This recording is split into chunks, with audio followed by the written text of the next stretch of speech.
Good morning, everyone. We're going to wait for a few more minutes before we'll start.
Good morning, everyone, again.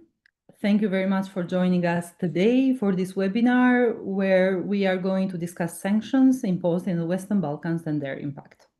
My name is Fationa Meidini, and I'm the director of the Global Initiatives Observatory of Illicit Economies in Southeastern Europe, and I have the pleasure of being your moderator today. Here with me today, we are having the two authors of the report, senior analyst at the Global Initiative, Ruggero Scaturo, and also Sasha Georgievich. And also we have today in the panel our consultant, Merjan Daci, who is going to walk us through the database that we have created and we are going to present later on. Over the next hour and a half, we will take a closer look of the issue of the sanctions in the region. We are also very excited to launch and present today our report supported by the Open Society Foundation titled Beyond the Blacklist, How Effective Are Sanctions in the Western Balkans? This discussion today will help us better understand how the sanctions are being applied, what impact they have had so far, and what lessons can be learned going forward. This is not, however, the first time that we have analyzed the impact of sanctions in this region. Last December, we published a report offering an overview of the sanctions imposed in the Western Balkans over the past decade. This new report, however, that we are bringing today, focuses on the latest sanctions imposed during this year and their impact. It covers a particularly interesting period with several new trends emerging, both in terms of who is issuing sanctions and what types of sanctions are being applied currently across the region.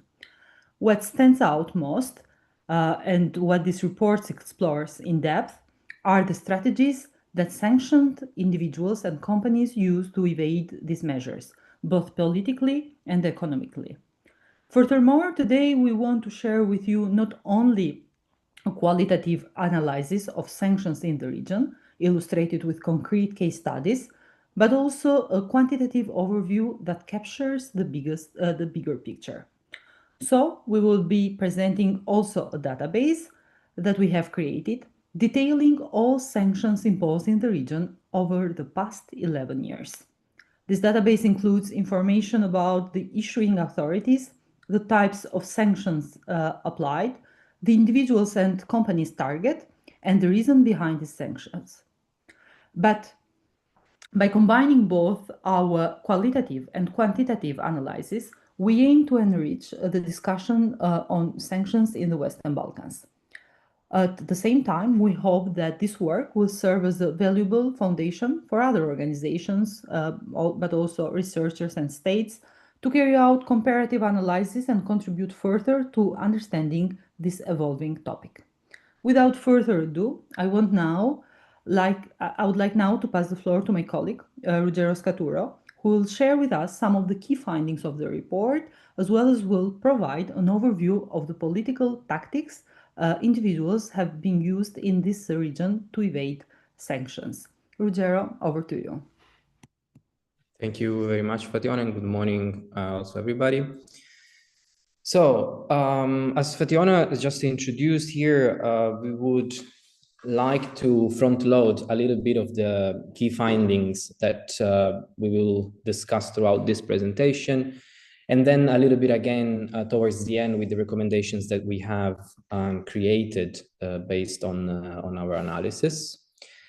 So, based on fieldwork, interviews, and largely open source intelligence, our main point is that sanctions alone rarely achieve full isolation. Instead, sanctioned actors under analysis in the Western Balkans have learned over the years to adapt, and often turning these measures into opportunities, mainly for repositioning. We found two interconnected fronts of evasion, economic and political. Economically, individuals move assets to relatives or proxies, use cross-border companies, or exploit loopholes in financial oversight. But Sasha will explore this in detail later on. Politically, instead, sanctioned individuals mainly rely on nationalist narratives, informal influence networks, and even religious or institutional protection to maintain legitimacy. These patterns appear across all the 7 case studies that we have presented in the report, from Sali Berisha in Albania to Milorad Dodik in Bosnia and Herzegovina, or Slobodan Tešić in Serbia. And what connects all these very different, I would say, individuals is not their guilt or innocence, which is not the scope or the objective of our report, but their ability to adapt, which is instead what we have analyzed. Importantly, sanctions by the US, the UK, or in general, the global West have limited reach. This is one of the main points of our study, because their effectiveness really depends on whether local authorities are willing and able.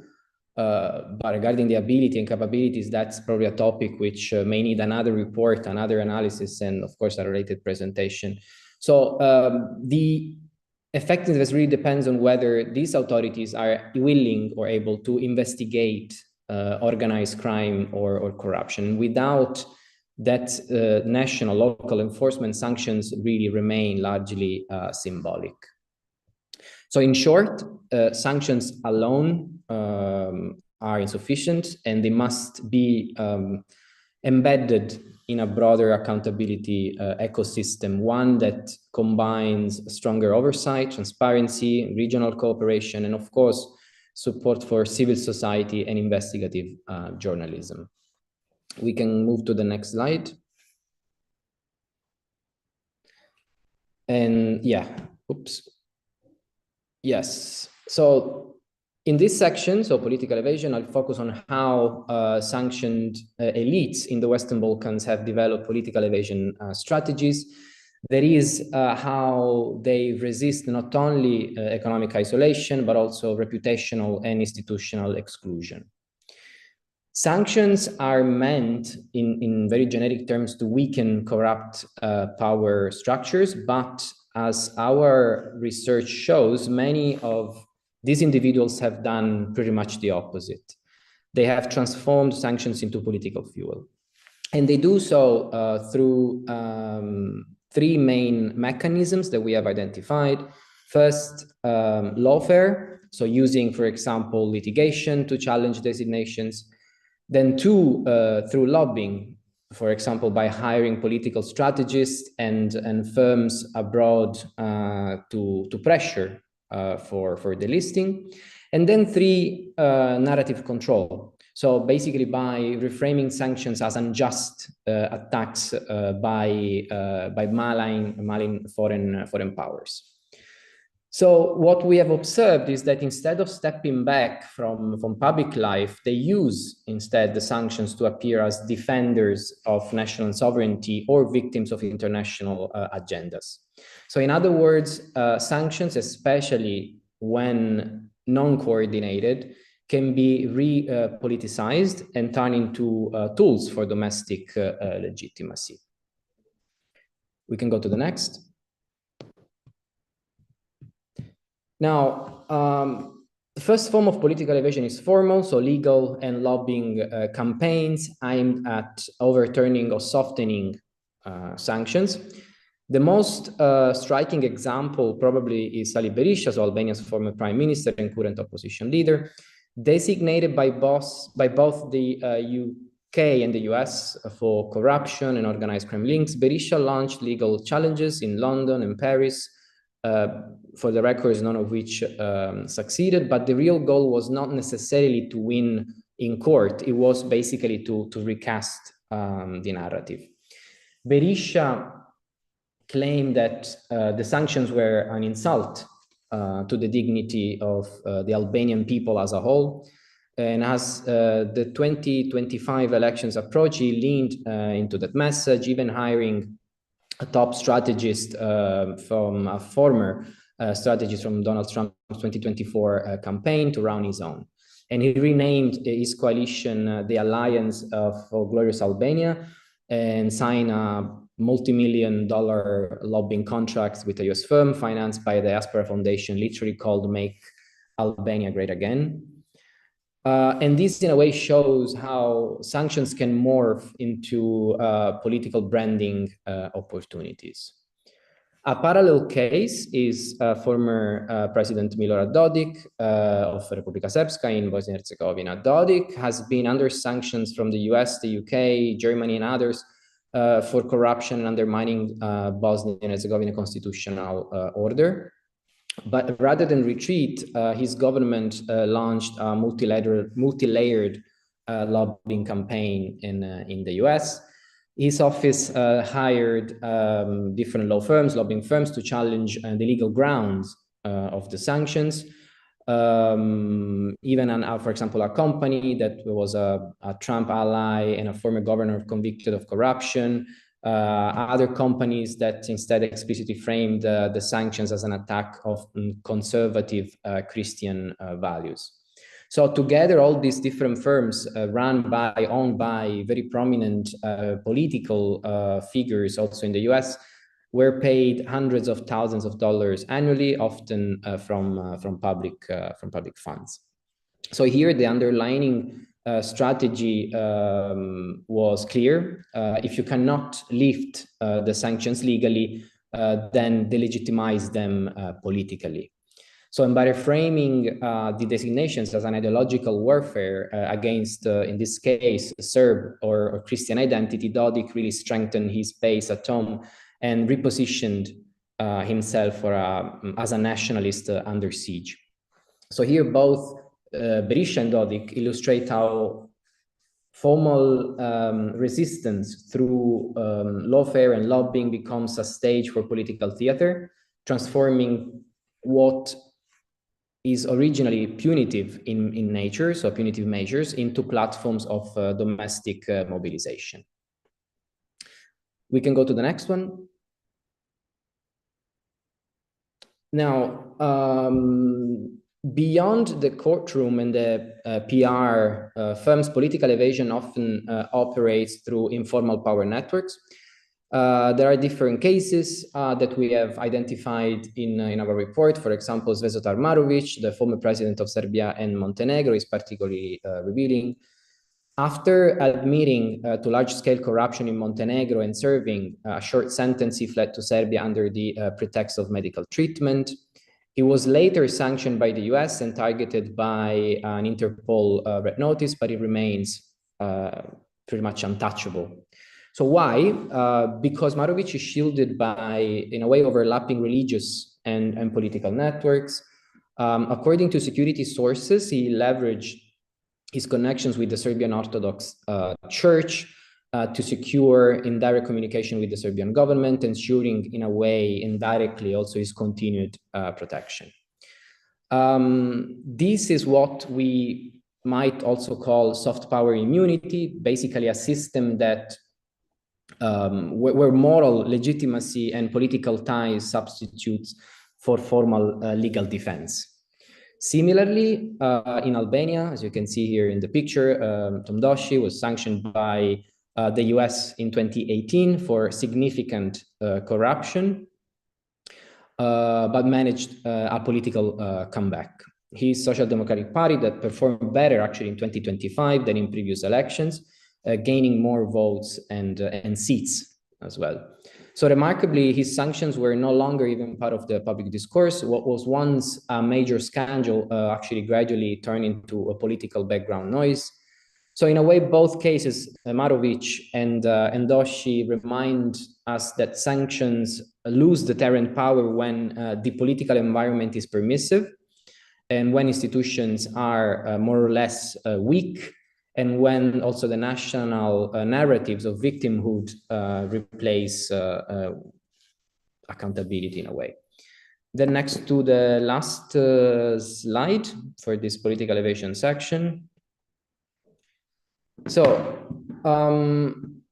the final dimension of political evasion is strategic repositioning, basically betting on geopolitical change to outlast sanctions. Many sanctioned figures in the Balkans, or better in the Western Balkans, perceive international politics as cyclical. They believe that if they can endure one phase of diplomatic isolation, then the next phase might bring allies to power who are more sympathetic, for example. This was vividly seen in 2025 as several sanctioned elites openly took a bet on Trump. Dodi called the US president's return as a good sign, expecting a friendlier US stance toward Republika Srpska. Berisha made similar gestures, aligning himself rhetorically with Trump's populist tone. Also, the delisting of Hungary's Antal Rogan from the US sanctions list in early 2025 was interpreted locally, regionally, as a proof that political realignments could yield sanctions relief. Although these hopes remain unrealized, because this was never the case, they illustrate how sanction actors read and exploit the geopolitical moment. Another instructive case is Nikola Gruevski, as you can see here in the picture, North Macedonia's former prime minister. After his conviction for corruption, he fled to Hungary in 2018, was granted asylum, and later registered a consultancy firm in Budapest. But even after being sanctioned by the US in 2022, the company actually continues to operate legally. And Hungary's, in this case, political alignment has effectively turned into a safe harbor, at least for him. So this reveals the structural weakness of the sanctions regime. So without regional coordination and consistent enforcement, sanctioned individuals can simply relocate their operations to friendlier jurisdictions. So taken together, these cases that I've just described demonstrate that sanctions are not self-executing tools of justice. They work only if supported by strong institutions, coordinated enforcements, and clear communication. In the Western Balkans, however, what we've seen is that sanctions have sometimes had the opposite effect. They have reinforced nationalist narratives, they have legitimized claims of persecution, and they also have entrenched informal alliances between political, economic, and religious elites. To counter this, policymakers must pair sanctions with broader accountability measures, support for investigative journalism and transparency in lobbying and cross-border financial intelligence, because as long as sanctioned actors can reinterpret punishment as patriotism politically, sanctions will then remain loud, definitely, but very limited in practice. So symbolic gestures that are absorbed into the fabric of the Balkan political life. And that's it for the political part. Over to Fationa or Sasha. Thank you. Thank you very much, Ruggero, for your insightful presentation and bringing some concrete examples, in fact, to illustrate some of the findings. I would also want to take a moment and I would like to remind all of you not to hesitate to type any questions that you might have in the Q&A box. We will dedicate some time at the end of this session to address your questions and comments, so please feel free.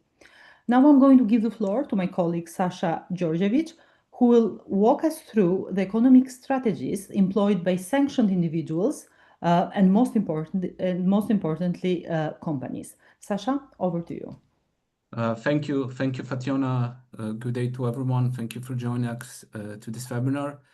So basically, Ruggero mentioned at the beginning in the first slide that there are two tactics that sanctioned individuals use to actually evade sanctions, mostly imposed by the US and UK government.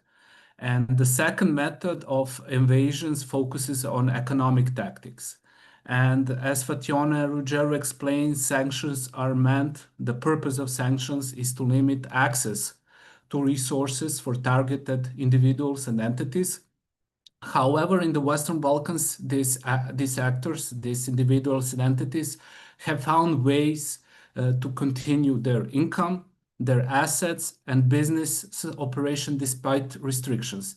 And Ruggero explained political methods, but basically on the other side are economic methods, and usually sanctions individuals don't use especially one or the second method. They usually use like mix of different methods to actually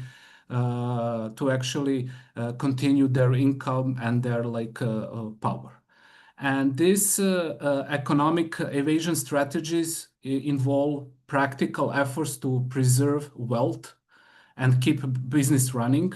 And common tactics include, as you can see on the slide, like 4 different methods that we actually identified during research. The first method is basically to change the ownership structure of the company and to transfer shares to another individuals. In the beginning, usually this is like some relative, but actually after that, this is more part of some broader informal network that actually took part in the ownership structure. The second method, economic evasion strategy, is basically to rebrand the completely sanctioned entities, like putting only one word in the name and do the registration once again. And the third method is to create new legal entities in some friendly jurisdictions. Ruggero explained that for Nuclear Gruevski it was like Hungary, but for some other companies, as you can see in the next slide, for example, it was Serbia. And the fourth method, based on all of this, some of the companies that actually are under sanctions, they actually have still access to public tenders and apply to public procurement process and in the end win the different bids. So essentially, the main purpose of the economic tactics is to hide true ownership and actually to continue to control the business, which allows sanctions actors to keep their activities and profits while avoiding the direct restrictions. And they are quite successful in a way because, as Ruggero explained, so basically the successfulness of sanctions really depends on how local authorities in the Western Balkans actually act based on these sanctions by foreign governments. And basically the geographic limit is basically focused only on so if those, for example, if those companies have sanctions companies have some cooperation or business with companies which are based, for example, in UK in the government, you can see the true impact of the sanctions, but they still continue to work in their homelands in the country where they originate. So as next slide, please. So we will also explain, because we mentioned in the first slide that we covered this issue based on several case studies.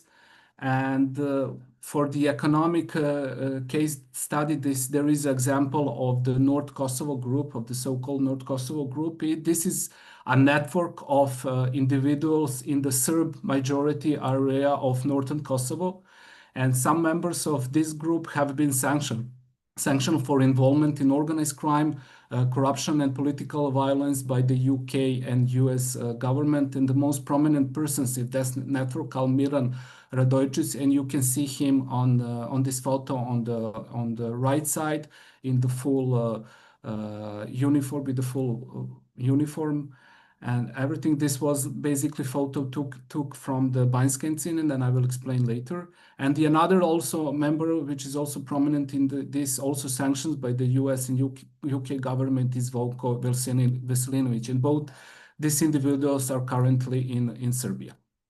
So despite US and UK sanctions on so-called North Kosovo group that actually are from 2021 and 2022, companies linked to Milan Radojic and Zvonko Veselinovic continue their operation.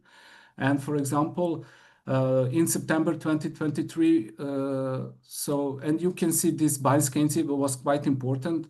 And in September 2023, there was armed conflict between the Kosovo police and the members of Radojic group in Kosovo, and Radojic's lawyer publicly admitted that Radojicic was behind this conflict. And interesting, this situation, this conflict between Kosovo police and members of Radojicic group seems to have a bigger impact on business restriction than the sanctions themselves, because after the incident at Banjska, that's why I'm coming back to this point, that there is a limited reach of sanction, because after the incident at Banjska village, Radojic officially stepped down from ownership of several companies, including Inkop, Novi Pazar, Road, and Dolly Bell. So these are basically companies that were like ownership together with Zvonko Veselinovic and Milan Radojic. And ownership was transferred to Veselinovic, who are also under sanctions, but less well known publicly. And despite these challenges, company profits, because they are still working in, especially in Serbia, like a friendly environment, remain strong. Profits remain strong in 2022 and 23 and 24. And this suggests that they still have access to, for example, to government funds, to government contracts, etc., and continue to work in business. And what we also know, that some companies that are also linked to so-called North Kosovo group are also active in Kosovo, but even more in Albania. So this is basically one bigger network. And their strategy has been to delay restructuring and use proxy owners. As we mentioned in the beginning, this is one of the methods, economic taxes, and this approach keep the money flowing, profit coming in, while avoiding damage to their reputation, especially for example, in Serbia, there is completely different way how actually these persons are like imaginable, understandable, for example, than in the UK, US government. Next slide. So the next example, another example is Slobodan Tešić. He's a long-standing arms dealer who was sanctioned by both the US and UK government. And despite these sanctions, credible media reports indicate that Tešić continues to operate through family members and political also proxies. So he changed the ownership of a company that are in his control. And he is believed to control two main companies. One is MMP Consulting. And on the right side, you can see offices in Belgrade of this company, the building where the offices of this company are located. And the second company is Sofag, and this company is registered in his daughter's name. And according to the Balkan Investigative Reporting Network, Sofag has facilitated export to Ukraine and the UK even after sanctions were imposed, demonstrating attempts to basically sidestep restrictions posed by the UK and US government. And in 2024, we actually also checked the Sofag profits surged by 549%. so reaching 1.66 million euros. So the method behind these activities involves like nominee or ownership, also restructuring the company, and also indirect export change. And all tactics are used to evade detections and keep business going. And all of this is taking place within the context of the ongoing war in Ukraine, which unfortunately created significant opportunity for sanctions dealers to exploit, and somehow, even despite sanctions by foreign governments like US, they actually continue to be business and work. Next example. Next slide. Yes. So we already discussed about Milorad Dodik, and it's not like why, because the Dodik is the most sanctioned person. Like there is the biggest number of imposed sanction against Milorad Dodik. And here in this example, we can see like this mix between political and economic tactics to evade sanctions. And Dodik, like a former president of Republika Srpska, used similar evasion methods like Tešić. And basically, he and his family were sanctioned by the US, but also by several European countries for corruption and for undermining Bosnia and Herzegovina constitutional order. And he's individual, as I said, from the region with the most sanctions imposed. And in response, Dodik used similar methods like Tešić. He restructured companies' ownership, transferring assets to relatives, and rebranding businesses to maintain control and access to financial services.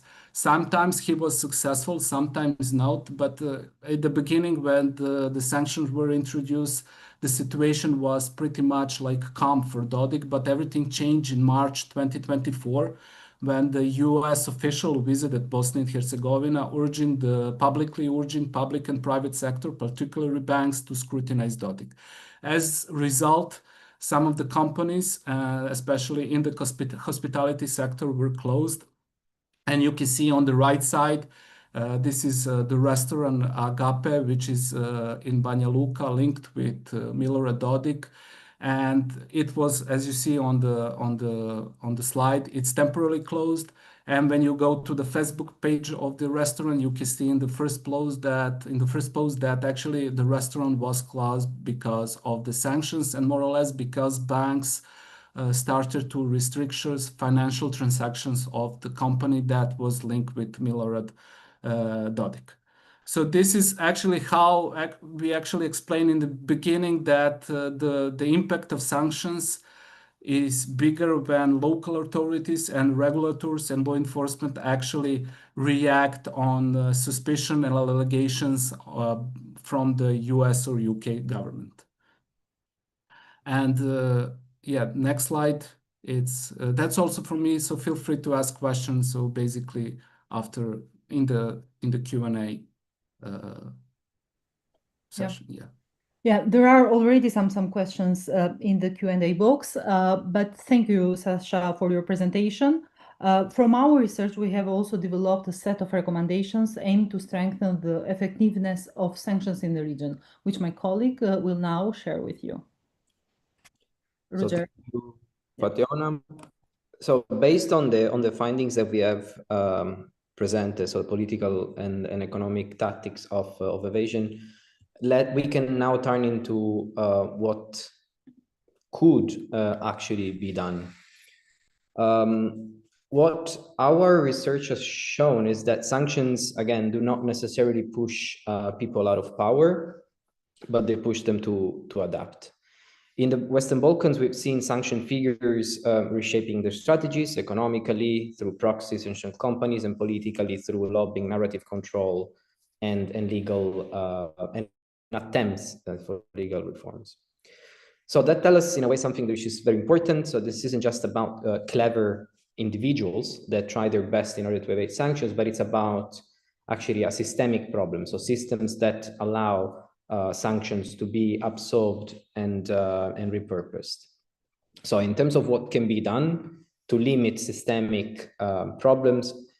First, we need clear and consistent messaging. When sanctioning bodies send mixed signals, for example, different languages and different messages in the designations by the UK vis-a-vis the US, sanctioned individuals use that ambiguity to claim vindication or portray themselves as victims of foreign pressure.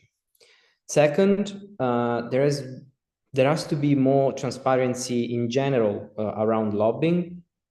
Many sanctions actors hire expensive legal and PR teams to reframe their image, so stronger disclosure rules and oversight can limit this possibility. Third, we should look beyond formal channels. So informal networks like religious institutions or diaspora groups often become alternative sources of influence and protection, and these deserve closer monitoring. We also need better cross-border coordination, especially on ownership and procurement data. Assets and companies can move across jurisdictions faster than sanctions lists are updated. At the national level, public procurement systems should automatically flag companies linked to sanctioned individuals before contracts are awarded. Then finally, none of this would work without independent journalism and civil society. Much of what we know and we have based our analysis on comes from investigative reporting. So supporting them is absolutely crucial. And then lastly, close definitely the legal loopholes. So especially those that allow proxy or family ownership. Otherwise, sanctions risk targeting just names and not the power structures behind them. So in short, and to conclude, if sanctions are to mean something, they need to be backed by a much wider ecosystem of accountability, one that is coordinated, that is transparent, and is, of course, willing to not only act, but also at the local level, react to international designations. And back over to you, Fationa. Thanks, Roger. As I said at the beginning of this webinar, we not only aim to bring qualitative analysis to sanctions in this region, but also we have tried to quantify them. I will invite my colleague again, Sasha, to provide a broader overview of the figures behind the sanctions and the new trends that we are observing regarding sanctions this year. After him, I'm also going to invite our consultant, Merjan Datse, who will give us a demonstration of the database that we have created and how this database can be used and can be helped all of them who wants to know more about the sanctions. And I have to say that this is really a remarkable database that contains every detailed, every sanctioned individual and companies in the last 11 years, with a lot of details about each of these designation. So Sasha, first to you and then to Merjan. Thank you, Fationa. So Claudio, next slide. So basically, we started 2 years ago to collect our designation concentrated on the Western Balkans because this is our mandate, and try to understand what is behind this number, because statistics show some kind of story. And as you can see on the slide, so between 2014 and until October 2024, there was like 230 imposed sanctions. And you can see on the slide that most of the sanctions were concentrated on Bosnia and Herzegovina, which, according to a lot of reports by international organizations and also like independent think tanks, is like one of the most fragile countries in the region. And the other country is basically, after that is Serbia, and close to Serbia is Kosovo. And it's very interesting, for example, that for the case of Bosnia and Herzegovina, we also have like some delisting in October. So like for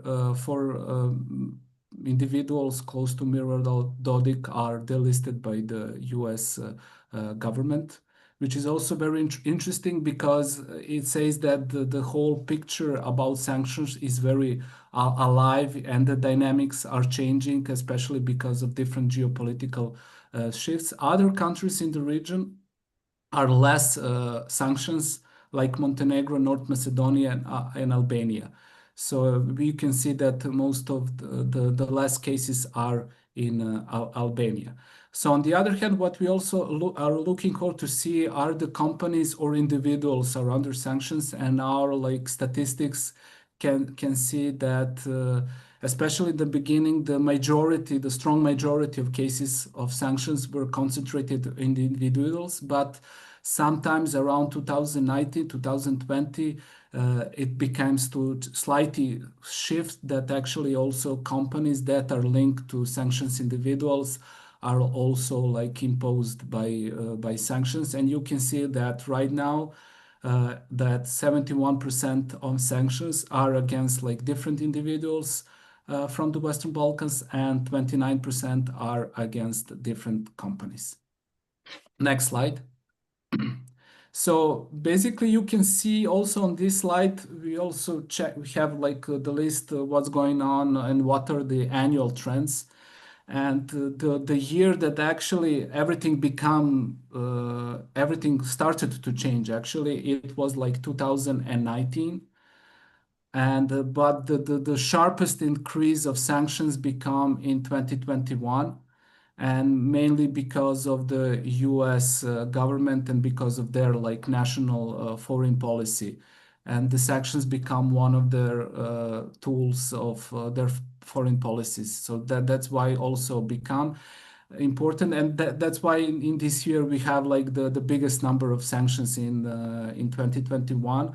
But actually the second biggest year is this year, 2025. And we have 40 cases of sanctions, and we also have 4 cases of delisting.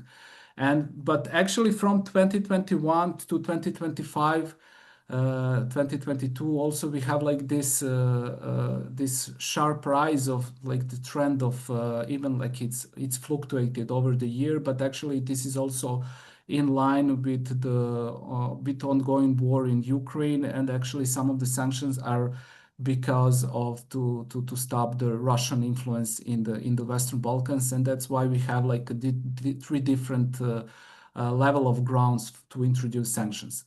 As for the countries, you can see on the right side that US have the strong majority of imposed sanctions. After that is the UK.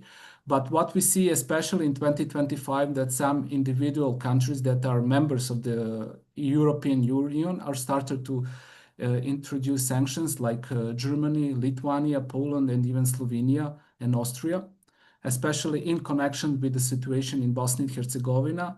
And it looks like that international organization that don't have like the unique approach towards sanctions, and that's why like the member states that's why. So it's not like the EU only have like 2 sanctions against individuals and companies in the Western Balkans, but some member states they have like a much more.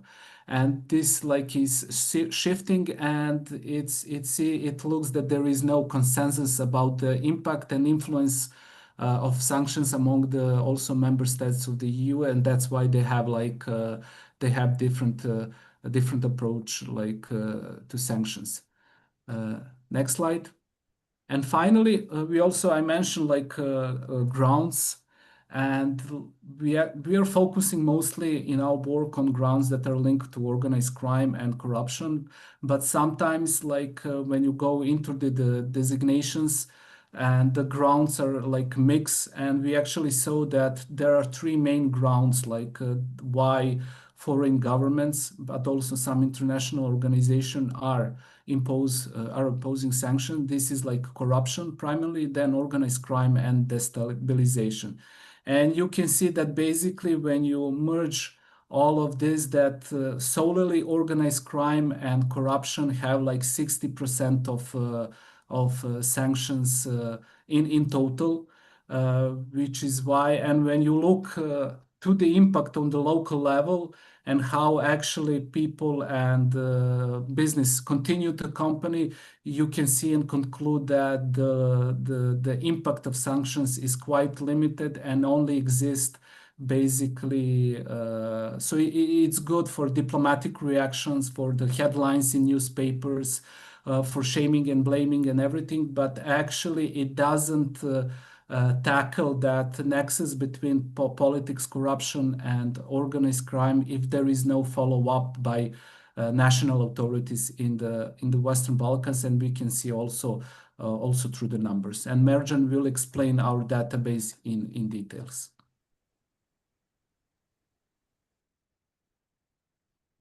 Thank you, Sasha.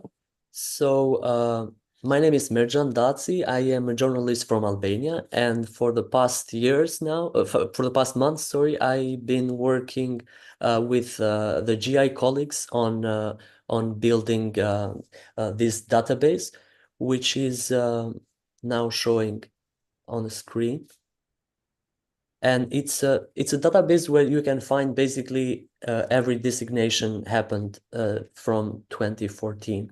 So in the beginning, we have, let's say, the main data for the country, for the year, issuing entity, type, institution, like the concrete institution, like a US Department of State or Department of Treasury, and also the other institutions, and also for the grounds for corruption, organized crime, and also other ones. So if we go a bit lower, we have like basically every name of people designated, and we can also, if we want to search independently, we can type a certain name that we're interested up there.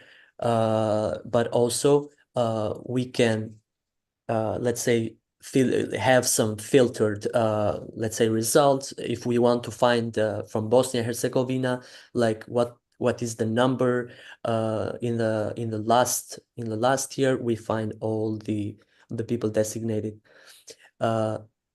So if we go more concretely to a certain case from let's say Milorad Dodik, we see his profile, and this is the profile from the designation from Slovenia, and we also can read the more about the designation. In this case, we have this information, and then we go back to the database.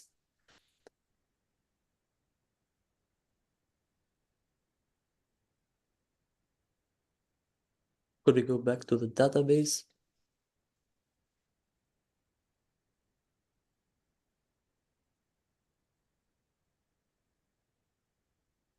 Live demonstrations are always the most difficult one, but the database is quite complete, in fact, and I believe is the only one that provides this kind of details on sanctions in the region and probably beyond.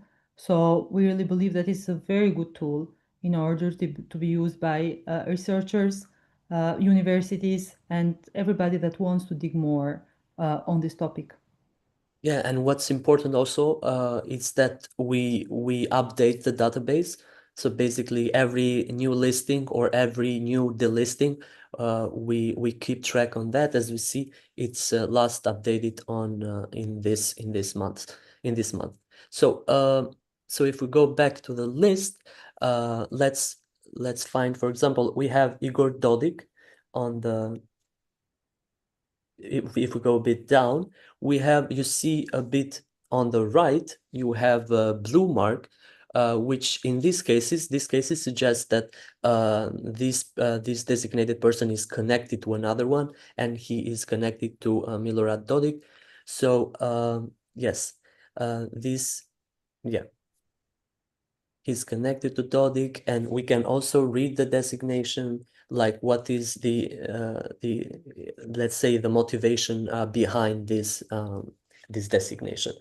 The profiles are completed with also the executive orders, like every detail that has let's say, been in the designation, the original one.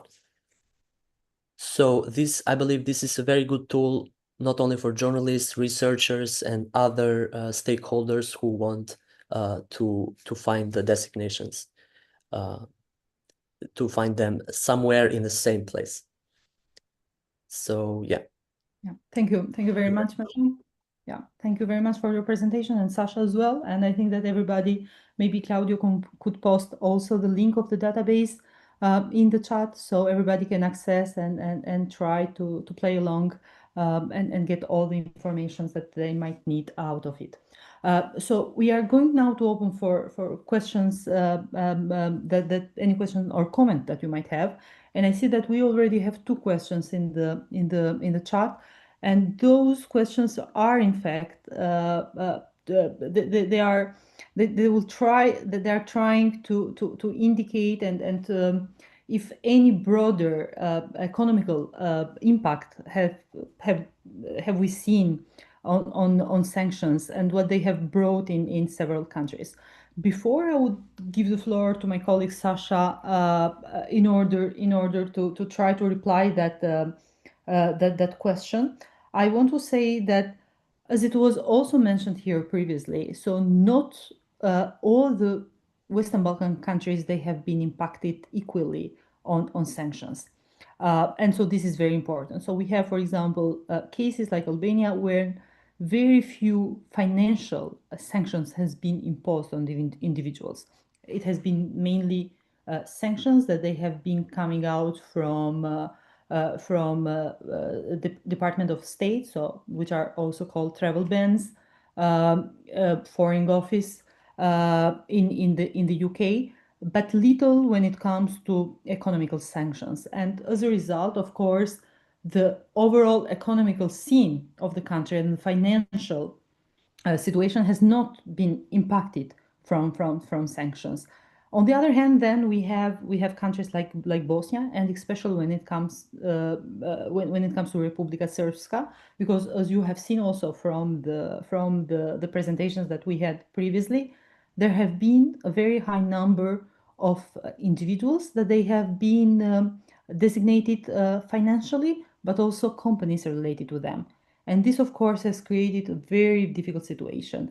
And the perfect example for that is, without any doubt, Republika Srpska, where in the end of last year, but also throughout this year, the country, and especially that entity, Republika Srpska, have faced a lot of difficulties and a lot of blockages due to banks restrictions.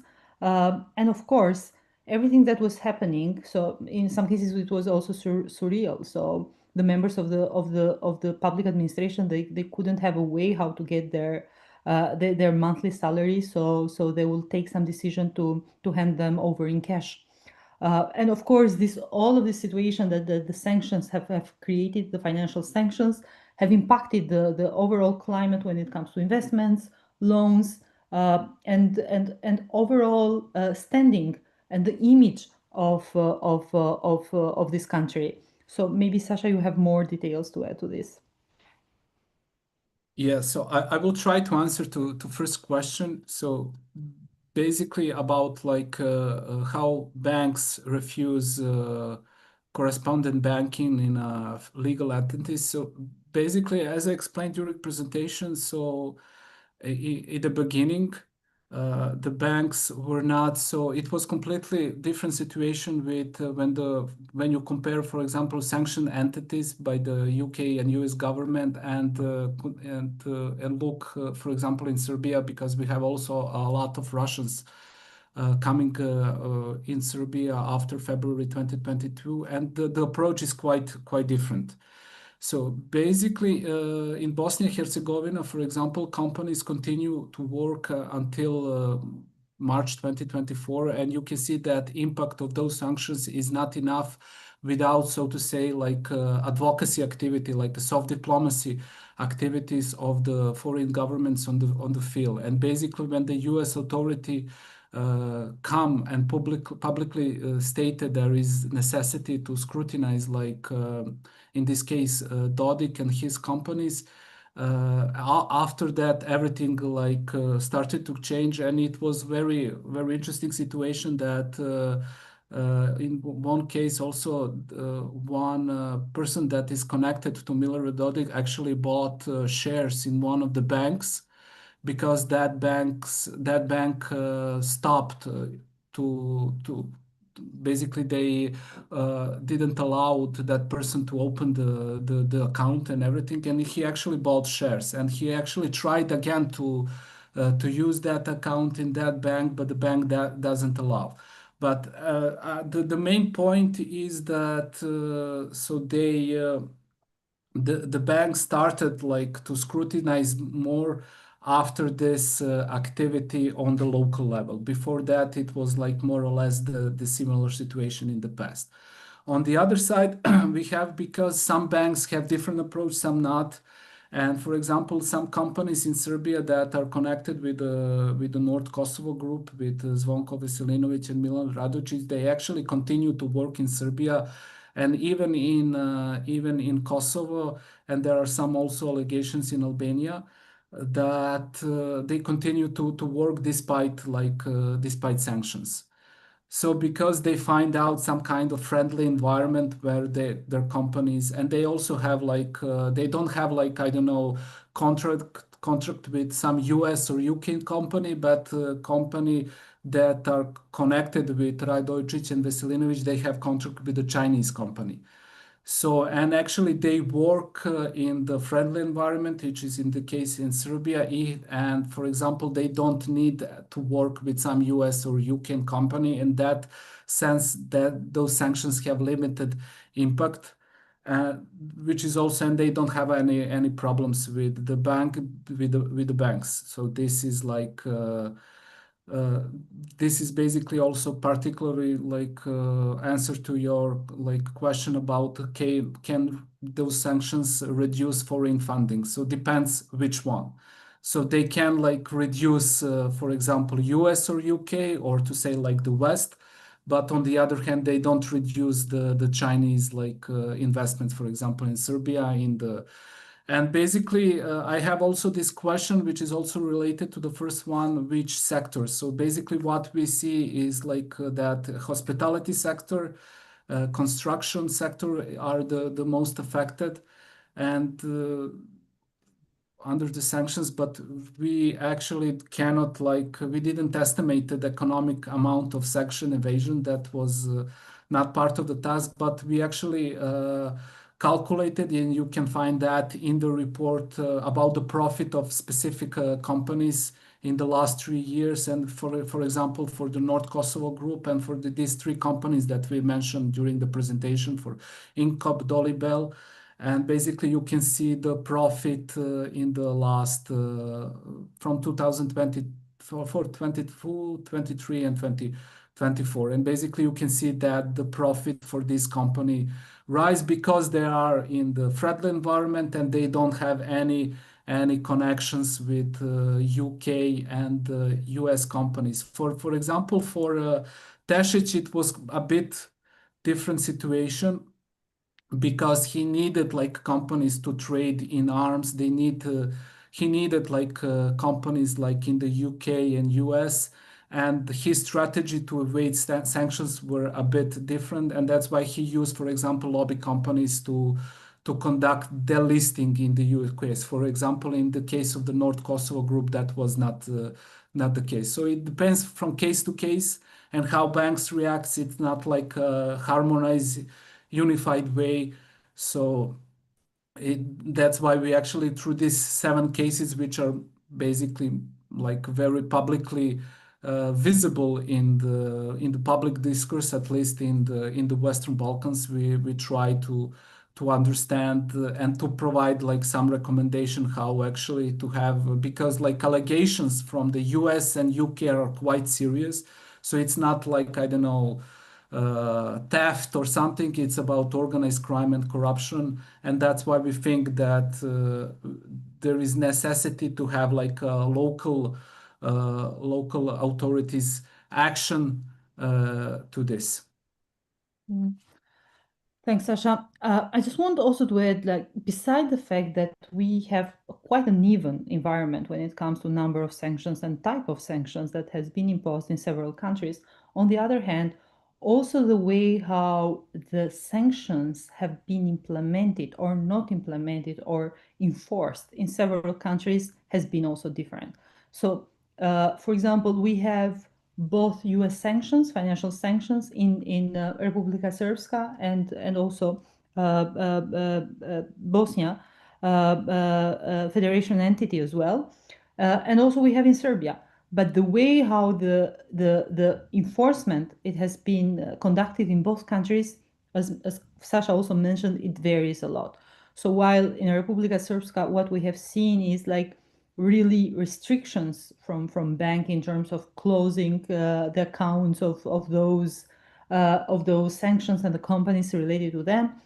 The situation has been more relaxed in Serbia, and so we haven't had like really this kind of eagerness to kind of react and enforce the sanctions the same way. So if you go to the December report that we have published, we also have there some set of recommendations that standardization of the way how the sanctions are enforced is also very important, because what we have seen different kind of enforcement, and as a result, impacts of the sanctions in several countries.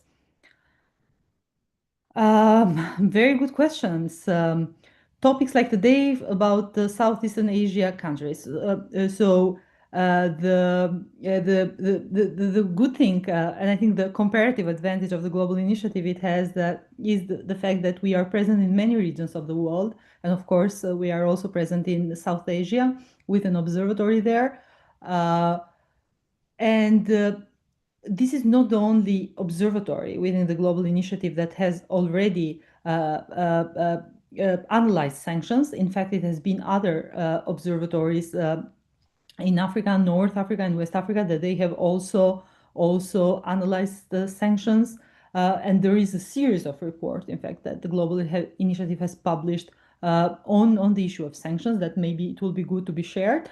Not yet regarding Southeast Asia, but we are going to make sure to kind of like also convey the message to our colleagues that maybe there's also some need to analyze also the impact of sanctions in this region.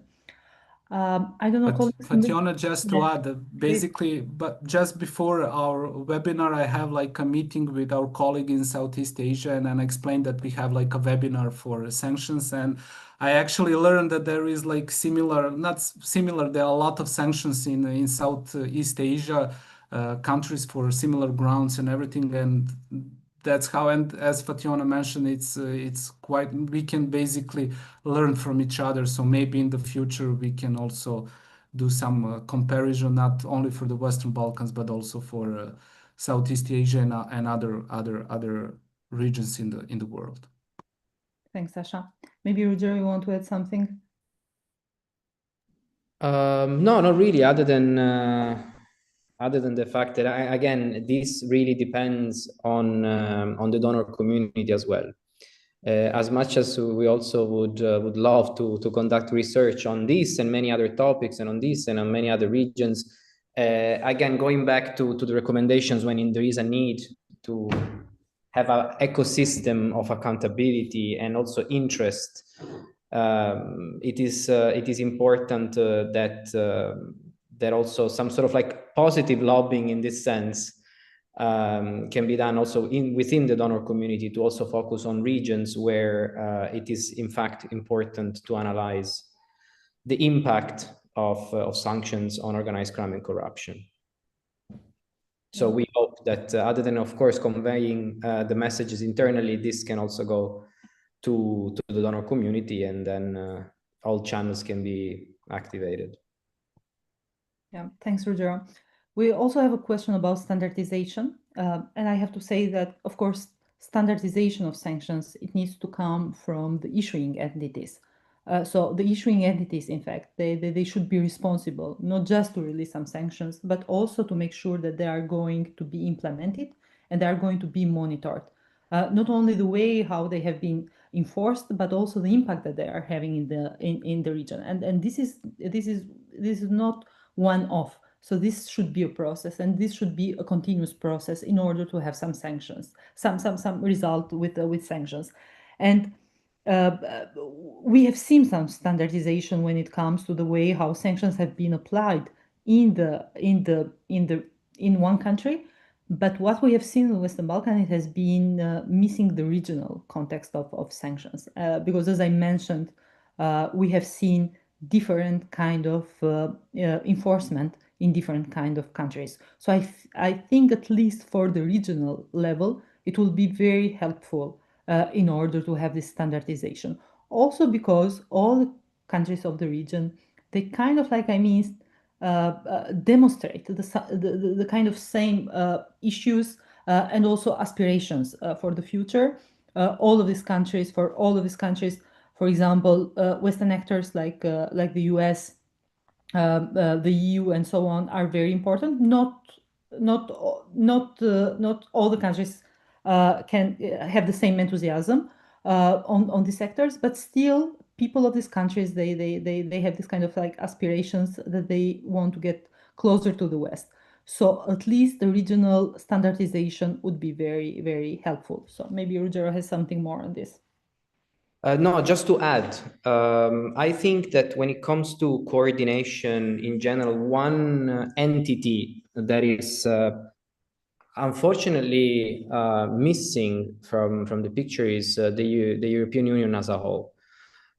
We see a lot of efforts put in place by, of course, the US. You can see that in the numbers, followed by the UK. However, what we've seen is that a lot of the sanctions individuals in the region actually have their assets in European Union countries.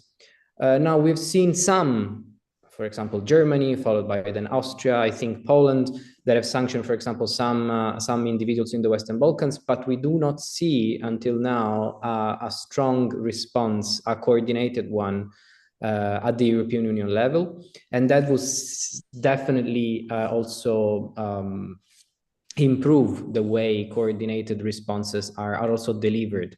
Because one thing is Germany as a single country, one thing is the European Union as a whole. And again, this is something that we have been observing in our analysis, also from a quantity perspective. Simply, there's very little that the European Union has done in order to be in line with what the US and the UK have been doing already for quite some time. Fationa, if you want, I can also give it a go with the other question that we got. Mm-hmm. So whether the fact that Dodik has invested so much into lobbying to undo the sanctions is as an impact, is a significant impact or not? Well, it is, of course, an impact. It is a reaction. I think that here, to answer to your question, that of course the answer is yes, and I see where the question is coming from. But I think that the real question that should be asked is then what kind of impact is this producing? Because if by impact we mean just a reaction, then of course everybody would agree that this is an impact and it has generated some sort of reaction. However, in an ideal world, this is not the sort of impact, the type of impact that the West or the sanctioning ecosystem of actors would expect. Because if this intervention, so the sanctions, was followed up by a coordinated efforts, as I was saying, by the EU and many more countries, the banking system, and so on and so forth, very likely the efforts, and in this case of paying so much money, for example, for lobbying just in the US is one thing, but when you then have to hire a lobbyist pretty much in every parliament or in every state there are sanctions, then it's a different story, and this would probably have very little impact, or actually, as I would argue, also probably a totally different sort of reaction. Because it's only the US, because maybe it's only the UK, then it is still possible for powerful and rich, at the end of the day, individuals to still act and react in this way? Well, I personally believe, and actually the research also suggests that if there is a coordinated effort, very likely the lobbying wouldn't even take place as such. And again, most of these campaigns, as described earlier in the presentation, have proven to be unsuccessful anyways. So it is, the lobbying is not to change the law per se, or to of course, with the ultimate goal of the listing, but it's more about repositioning the political persona within the local context. And in that sense, actually, the impact was favorable for Dodik, at least for a certain period of time, and for other prominent figure sanctions. Thanks, Ruggero. I just also want to add something here. Without any doubt, the case of Republika Srpska has shown that when there is willingness in enforcing the sanctions, there is result. And nobody can deny the difficulties that sanctions, US sanctions especially, have imposed into Republika Srpska. And then what we have seen is it also a string of European countries also sanctioning to Dodik. So the pressure has been really high. And of course, the lobbying and the rhetorics and everything that followed is kind of like, a way how to kind of like undo some of the damages that already has been done with sanctions. In case of Republika Srpska, sanctions have shown that there are a very strong response, and they really can have a great effect when there is willingness in order to enforce them. And I need to reiterate that enforcement is very important. So, and what we have seen in there, it was enforcement that really put Dodik and his regime under a lot of scrutiny and difficulties.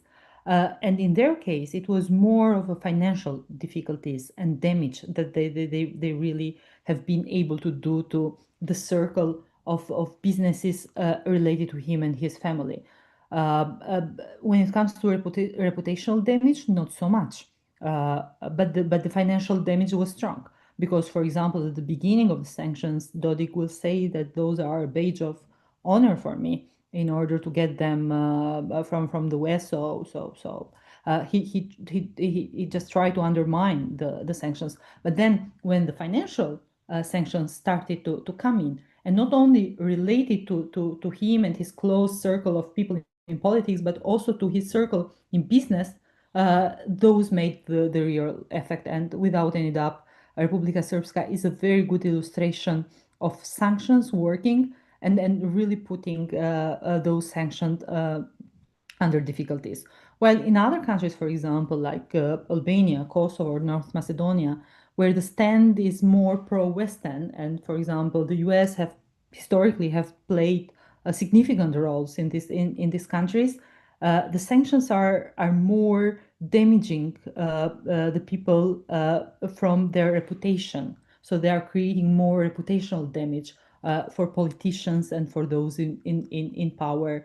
And also the majority of the sanctions have been traveling ban, sanctions from State Department, that they don't have, of course, the significance of the financial sanctions, but they have been very damaging as well because of their reputation. Because every politician that it has been seen as not wanted, as not as refused by the United States, of course, his reputation it has been put in under a lot of pressure.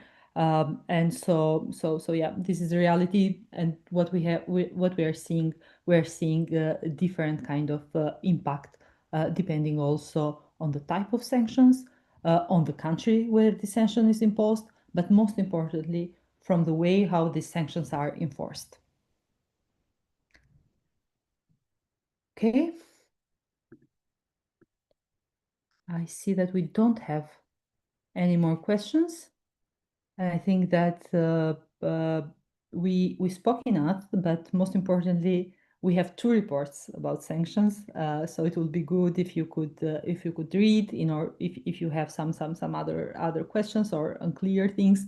And also, please explore the database. It's really a good tool. I think that also allows you to have some comparative analysis regarding sanctions.